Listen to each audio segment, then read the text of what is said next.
तो पहले तो कौओं ने सबने मिलकर के काम करके उसके हल्ला गुल्ला किया।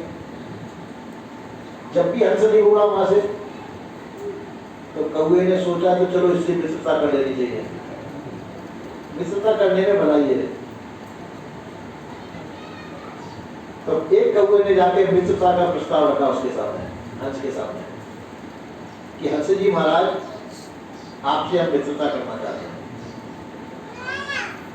हंस ने सोचा भैया ठीक है। एक साधु ने उपदेश दिया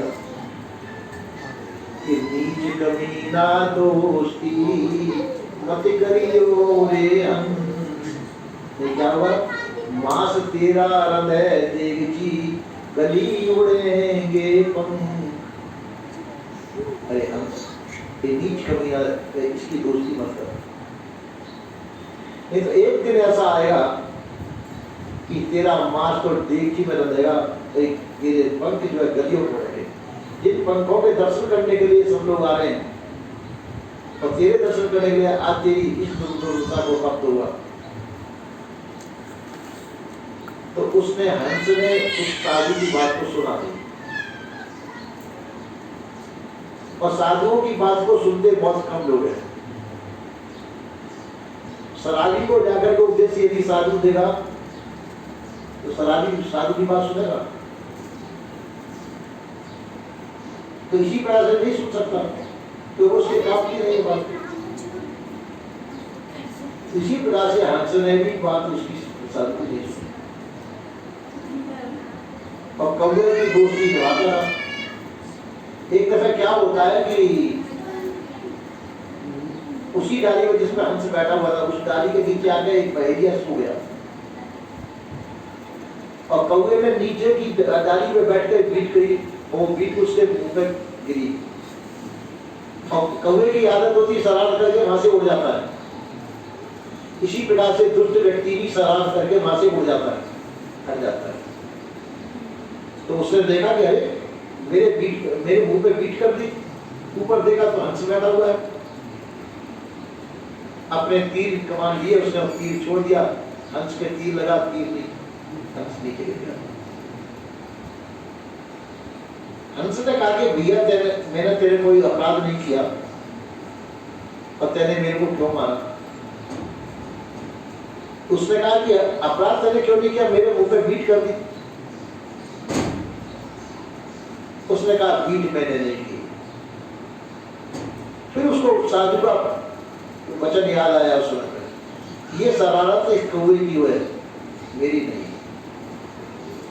उस कौवे की दोस्ती यदि मैं नहीं करता तो आज इस परिणाम को मैं नहीं। आज मेरा वो समय आ गया, मेरा मांस तो डेगची में रहेगा, और मेरे पंख जो है गली तोड़ेंगे, जिसके दर्शन करने के लिए समा जाता था।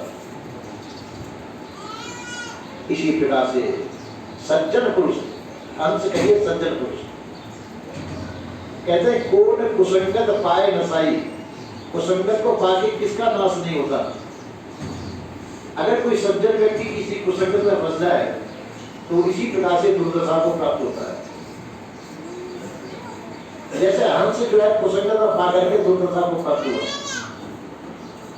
तो इसी प्रकार से कोई सज्जन व्यक्ति दोस्ताना निभाने के लिए किसी शराबी की दुकान पे बैठे लग गया, शराब मिलने वाली, तो सज्जन व्यक्ति नहीं कहलाएगा वो सफर, वो भी शराबी कहलाएगा।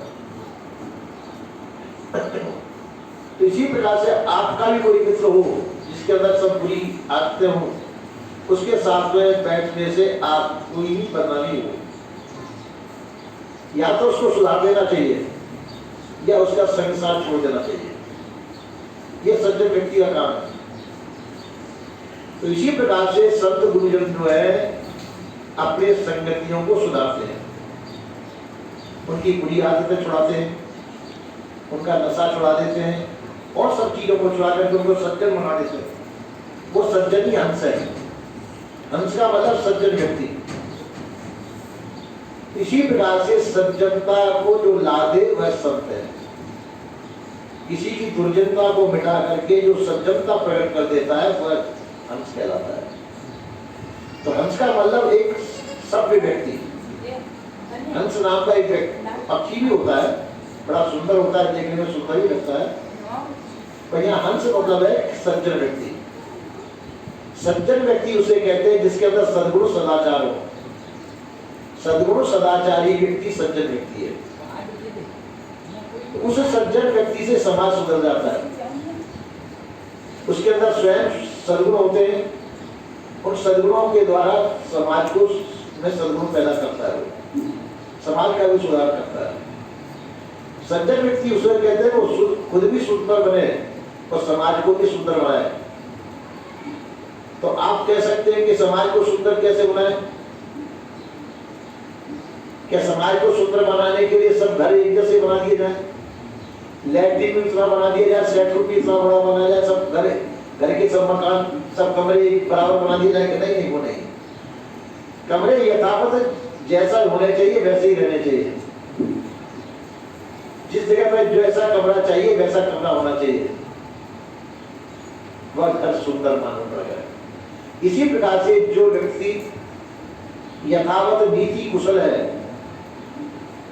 और सब प्रकार से सद्गुण संपन्न है, वह व्यक्ति सुंदर है। सुंदरता का मतलब है अपने अंदर सभी प्रकार के सद्गुणों से युक्त हो। जिसके अंदर सद्गुण है वह सुंदर माना जाता है। समाज के अंदर भी सदाचारी व्यक्ति को सुंदर कहते हैं। और रंग का जो काला पीला गोरा कैसा भी हो उसके कोई महत्व नहीं है, सद्गुणों की विशेषता होती है। तो सद्गुण यदि हमारे अंदर है तो हम सुंदर हैं, और दुर्गुण दुराचार यदि हमारे अंदर है तो हम सुंदर नहीं है। तो इसी प्रकार से हमको सुंदर बनने के लिए सद्गुण सदाचार को धारण करना चाहिए और क्या कि समाज को सुंदरता का उपदेश देना चाहिए। जिसे और जिस समाज के अंदर व्यक्ति सुंदर होगा तो व्यक्ति से समाज भी सुंदर होगा, उस सुंदर समाज से सबका कल्याण होगा। तो हमको चाहिए सबका कल्याण करने के लिए अपने अंदर सुंदर सद्गुण धारण करके तो हम सुंदर बने और हमारे द्वारा समाज सुंदरता को प्राप्त करे, ऐसा बनना चाहिए। ऐसा सद्गुरु ने कहना है। बोलिए श्री सद्गुरुदेव की जय हो।